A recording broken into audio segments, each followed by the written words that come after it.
Tnediet sħubija strateġika biex bl-użu tal-logħob jinħolqu metodi ta' tagħlim ġdid fl-Ingliż u l-Matematika. Dan bil-għan ewlieni li l-istudenti ma jitilqux mill-iskola qabel iż-żmien. Fil-fatt il-proġett bit-titlu Game-Based Learning to Alleviate Early School Leaving qed jittella bil-għan li tinħoloq gwida u għodot interattivi li jħeġġu lill-istudenti jkomplu l-istudji tagħhom.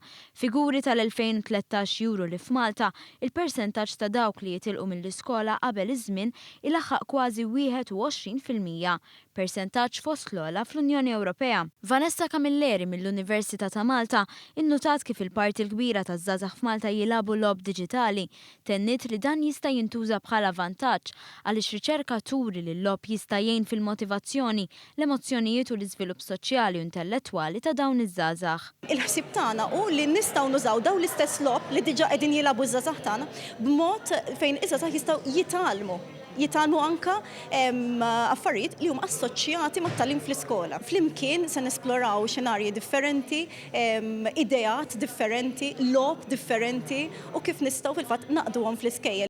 Camilleri tenniet li se jkunu analizzati logħob b'disin adekwat biex ikun jista' jinħareġ tagħlim minnu. Dan il-proġett ta' Erasmus Plus b'fondi ta' madwar 250,000 euro se jitħaddem tul is-sentejn li ġejjin u qed isir f'kollaborazzjoni ma' esperti mill-Università ta' Donau fl-Awstrija, il-Fakultajiet tal-ICT u l-Edukazzjoni fl-Università ta' Malta, flimkien mal-Mita, il-Kulleġġ Santa Margherita f'Malta u skola fl-Iżvezja.